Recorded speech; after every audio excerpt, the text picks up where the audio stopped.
Where are 1% of American adults? Oh, I imagine we could find out, couldn't we? We could use Google Earth, because some of them are quite big. There's one. He's got his own postcode. 1% of the population, which is, what's the population? It's about 300 million, isn't it? So you're talking about between 2.5 and 3 million, say? Jail. Yes. G for jail. English spelling of jail, of course, but it is G for jail. Really, that many people? 3 million people are locked up? Well, 2.3, which is 1 in every 99.1 adults. All of those guys there are innocent as well, because they all were arrested for having switchblades, but they've all only got one arm. Well spotted.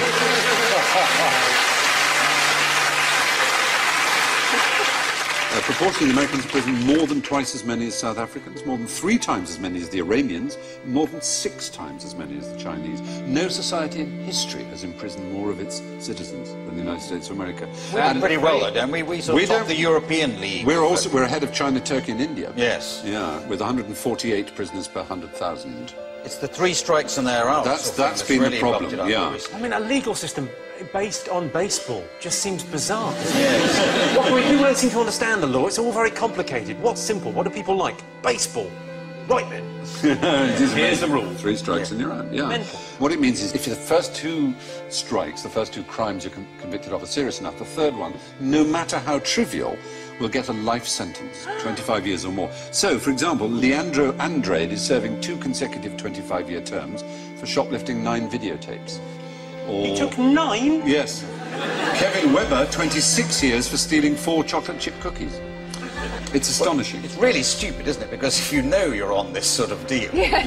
Yeah. Take 5. Yes, That is the idea, obviously.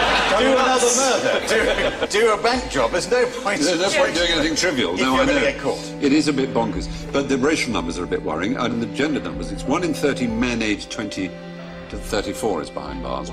But for black males, that's 1 in 9. 1 in 9. There are more 17-year-old black people in jail than in college. So 5% of the world are American, 25% of all prisoners Isn't the real are American. controversy with this the business end of it? Well, that's true. It's also, as you say, right, it is a business. Because it's not just license plate, they make loads of stuff. Well, one of the things I should have said when talking about contraband is that you're not allowed to bring into America anything that's been made by forced labour or prisoners. But in America, you could almost say, if you were so minded, that they've reinvented the slave trade. They produce, for example, 100% of all military helmets, ammunition belts, bulletproof vests, ID tags and other items uniform, 93% of domestically produced paints, 36% of home appliances, 21% of office furniture, which allows the United States to compete with factories in Mexico because, of course, obviously the workers can't refuse to work for 25 cents an hour. I very much like to say something hilarious, but something must be done. It is. Yes, It feels a bit more question-timey this evening. Come on. It is a bit amazing, isn't it? Yeah. It's extraordinary. Yeah. It's slavery by the back door. Exactly, isn't it? Plenty for you to work. You get solitary confinement if you refuse to work. Yeah, more than 1 in 100 American adults are in jail.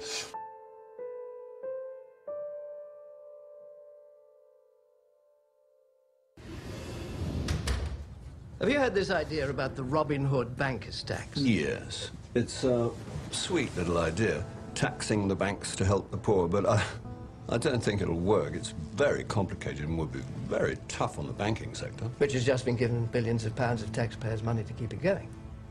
Well, yeah, of course. And is still paying itself billions of pounds in bonuses.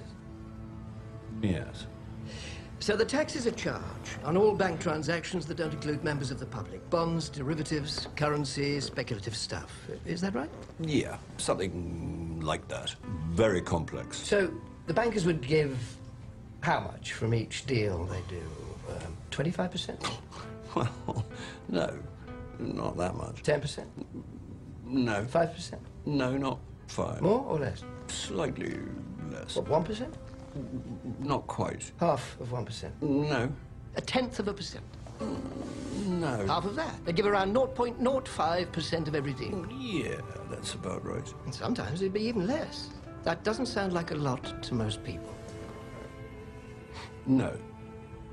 I can see that.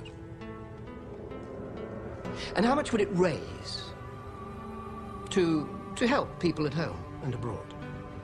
Oh, a fair amount, I believe. Well, £1 million a year. No. more than that. 100 million pounds? More. 500 million pounds?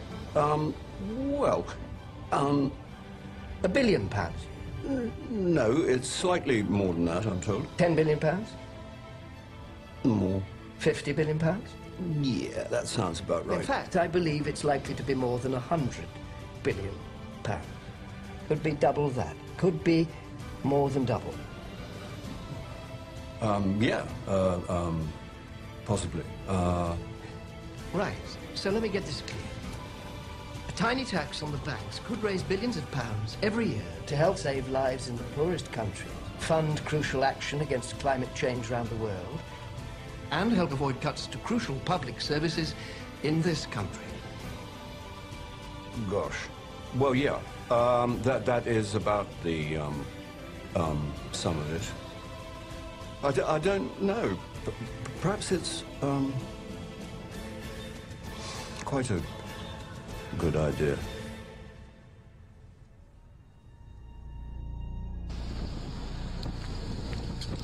Okay, this is a moment in history. We are here with Sam Capilano and from the Squamish Nation in Red Jacket, and we're placing what's called a permanent eviction notice to the courthouse. Red Jacket is from Turtle Island. Sam Capilano is the Squamish Nation. The permanent eviction notice is placed here because the Queen and the bankers are trespassing on his sovereign territory. This is tax-free territory. This is sovereign. Capilano, you've got some words to say here? This is part of the Squamish Nation. It has been. My grandfather told me that when they first came, they separated, divide and conquer with the idea. Now this is known as another nation, but I know it's our land, so I'm not afraid to stand up anywhere and tell anybody. Red Jacket, you got a few words? Yeah, I'm Red Jacket. I'd like to tell the people that for 537 years since the two-row wampum belt was put in place, it was total destruction. And if we don't correct these here alterations that our judges in the justice system, so-called justice system, I never heard such a farce in my whole life. 60 years from now, this here earth, there's no changing back. It'll go into another Mars. Total destruction. Don't the judges understand this, or they sleep? Who taught them? What university taught them? Where do they get their education? Don't they know they're on death row? We just finished entering and going through a procedure at the Richmond Provincial Court, and what happened was my name got called out. I didn't correct her, which I was kind of thinking of doing, but then I thought, okay, I'm just going to present myself as who I am standing in front of her, because she seemed actually quite like a nice judge. So when she said, when I stepped up to the mic, I said I claim common law jurisdiction. She right away rattled off all the charges and wanted to ignore that statement. And then she asked me, how do I plead? And I said, I do not consent, and I waive the benefit. And I think that's a really powerful statement that I want to teach to a lot of people, because when you enter a plea, you enter into a contract.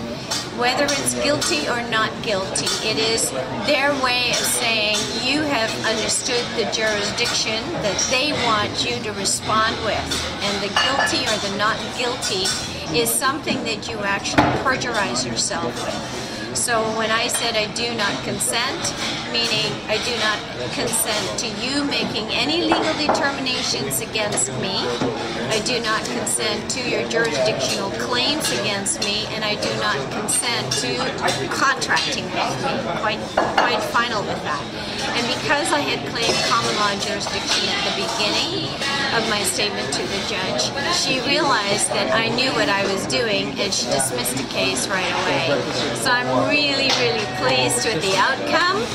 After that, I actually met up with Paul Gibson in the lobby of the provincial court, and went up to him and shook his hand, and he said, and yeah, you are? And I said, oh, Irene Gravenhorst, and I told him that they dismissed the case, and he went, oh, too bad. it was orchestrated that Paul shows up after the case was dismissed so that he didn't have to deal with these issues. And being on the stand, on the record, for being the debtor to the contract. Oh, and I have to tell you that it's going to cost $3 billion. It's fine, ma'am. Okay.